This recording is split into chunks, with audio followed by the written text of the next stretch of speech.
جتنا معرکہ سخت ہوتا ہے امتحان بھی اتنا ہی سخت ہوتا ہے. کیا کہنے ہیں، واہ واہ، سبحان اللہ. مطلب آپ اگر کوئی آسان سا آپ کو کام دیا جائے تو آپ کا امتحان بھی آسان ہوگا. مثال کے طور پر میٹرک کے بچے کو پہلی کلاس والے امتحان میں بٹھا دیں تو اس کے لیے تو بڑا آسان ہے وہ، لیکن میٹرک والے کو آپ بی اے کے پیپر میں بٹھا دیں تو اس کے لیے وہ سخت ہے، اور شاید اس کو تیار کرنے کی وجہ سے بہت محنت کرنی پڑے گی. لیکن پروردگار نے قرآن میں ایک قانون دیا ہے، اور وہ قانون کیا ہے کہ میں تمہاری وسعت سے زیادہ تمہارے پر امتحان نہیں ڈالتا. لا یکلف اللہ، میں کسی نفس کو اتنی تکلیف ہی نہیں دیتا اگر اس میں اتنی وسعت نہ ہو. اب اگر میں آج کل کے دور میں کسی امتحان میں کامیاب نہیں ہو رہا تو مجھے یہ دیکھنا چاہیے کہ کہیں میری وسعت تو کم نہیں ہو گئی ہے. لیکن آپ بہانہ کہہ کے نکل نہیں سکتے کہ خب میری تو ظرفیت ہی نہیں تھی، خدا نے امتحان نہیں لیا. خب کیوں ظرفیت کیوں نہیں تھی؟ اگر تاریخ میں بعض ظرف لوگ نہ ہوتے تو شاید ہم یہ بہانہ کر سکتے تھے، مگر تاریخ میں ایسے لوگ تھے کہ جب انہیں مشکل کے دہانے پر رکھا گیا تو ان کی وسعت پتہ چلی کہ کیا تھی. ان کی وسعت تبھی پتہ چلی، ورنہ آپ کیسے پہچانیں گے کہ خود دعوے دار تو سارے تھے، دعوے دار تو بہت تھے، لیکن اس امتحان کے جب امتحان لیا جائے گا تب پتہ چلے گا کہ کتنے طاقت میں ہے. خدا نے انبیاء کا امتحان لیا، خدا نے انبیاء کو بھی چھوڑا نہیں ہے، خدا نے امتحان لیا. جہاں حضرت ابراہیم علیہ السلام کو پروردگار نے کہا کہ جاؤ اپنے بیٹے اسماعیل کی قربانی کرو، وہ امتحان تھا. کہا کہ اب ماشاءاللہ سب اہل قرآن ہیں، اہل تلاوت ہیں، سب جانتے ہیں یہ واقعات، کہ بلایا گیا، گئے وہ اپنے بیٹے کو لے گئے اور چاہتے تھے کہ اپنے بیٹے کو قربان کریں اور اس عظیم قربانی کا ثواب حاصل کریں. خوب نبی تھے، جانتے تھے کہ یہ کتنا بڑا کام ہوگا، لیکن خدا نے امتحان لیا اور چھوڑ دیا. وہاں حضرت ابراہیم کہنے لگے کہ کیا ہے؟ کہا ہے اصل میں جو عظیم قربانی ہے، ذبح عظیم ہے، وہ یہ نہیں ہے ابراہیم، یہ نہیں ہے. وہ حدیث ہے، پوچھا،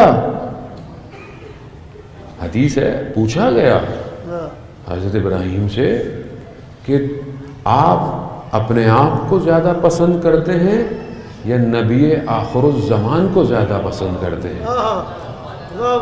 تو حضرت ابراہیم نے بولا کہ ظاہر ہے میں آخری نبی کو زیادہ پسند کرتا ہوں، ان سے زیادہ محبت ہے.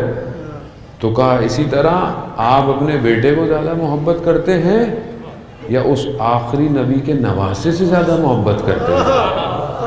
تو حضرت ابراہیم نے کہا کہ نہیں، میں آخری نبی کے نواسے سے زیادہ محبت کرتا ہوں. حضرت ابراہیم کو کربلا دکھائی گئی، دکھائی کربلا تلقی کی گئی ابراہیم کے اوپر. نبی خدا ہیں، خلیل اللہ ہیں، لیکن دکھایا کہ دیکھو یہ ہے وہ ذبح عظیم. کیوں؟ کیونکہ اگر کامیاب ہونا ہے، اگر کامیاب ہونا ہے، اگر تکامل کی طرف جانا ہے تو سید الشہداء کے ساتھ سفر کرنا پڑے گا. سبحان اللہ. یعنی مجھے نہیں پتا کہ شاید میں آپ کی خدمت میں یہ مطالب پہنچا سکوں. مطالب بہرحال سنگین ہیں، مشکل ہیں، لیکن بہرحال ہمیں آہستہ آہستہ اس پہ پہنچنا ہے، کیونکہ سالک سید الشہداء بننا پڑے گا. یعنی اس کا مطلب کیا؟ یعنی امتحان سے گزرنا پڑے گا، قربانی دینی پڑے گی. جب اس وادی میں آئیں گے تو ہی پھر آگے کی طرف کامیابی ہے.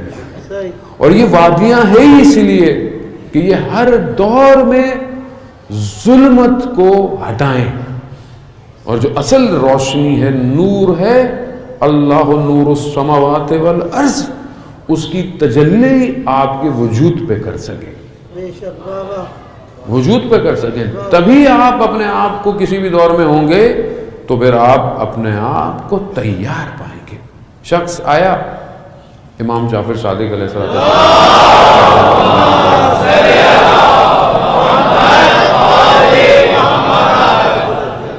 امام کی خدمت میں آیا، ہاں خراسان کا رہنے والا تھا۔ امام سے فرمایا کہ مولا آپ قیام کیوں نہیں کرتے؟ امام نے بولا کہ قیام کرنا، اللہ تندور لگاؤ، آگ جلاؤ، جب جل گئی تو کہا اس میں جاؤ، کود جاؤ۔ اب جب آدمی نار کے دہانے پہ پہنچتا ہے تو پتہ چلتا ہے کہ امتحان کسے کہتے ہیں۔ کیا کہنے ہیں بابا؟ ٹھنڈے ٹھنڈے رہنا، آرام آرام سے رہنا، اے سی میں بیٹھے رہنا، وہ تو پھر تو آپ بڑے آرام سے بہت کچھ کہہ دیتے ہیں، لیکن معرقے میں رہنا، سہنے میں حضور پیدا کرنا، اس قابل ہونا، تو پتہ چلتا ہے کہ آدمی کہاں کھڑا ہے۔ کیا کیا اس نے؟ آیا تھا اتنی دور سے کہ امام کو تیار کرے کہ مولا بہت سارے لوگ تیار ہیں، آپ قیام کیوں نہیں کرتے؟ تو انہوں نے اچھا تم تو کودو پہلے، باقیوں کو تو بعد میں دیکھیں۔ نہیں گیا، کہا مولا وہ میرے بچے، میرے گھر والے۔ ایسے میں تھوڑی دیر گزری تو امام کا ایک غلام آ رہا تھا لکڑیاں لیے۔ امام نے اسے کہا کہ جاؤ کود جاؤ، دوسری چیز نہیں پوچھی، کیوں، کتنا، کب، لکڑیاں رکھی، نار ہے۔ واہ واہ واہ واہ واہ واہ، سبحان اللہ۔ اب یہاں پہ جو نقطہ ہے جو بہت ظریف نقطہ ہے، جو بہرحال آپ یہ واقعات سنتے رہتے ہیں، جو ظریف نقطہ ہے وہ کیا ہے؟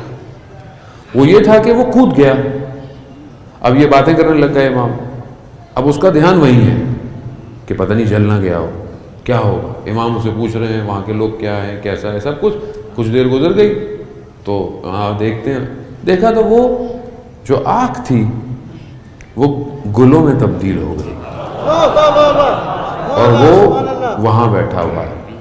اب اصل مسئلہ کیا ہے؟ مسئلہ یہ ہے کہ امام کے ساتھ ہونا پڑتا ہے، صحیح، امام کے ساتھ۔ اب اگر آپ امام کے ساتھ ہو پائے تو چاہے کچھ بھی ہو،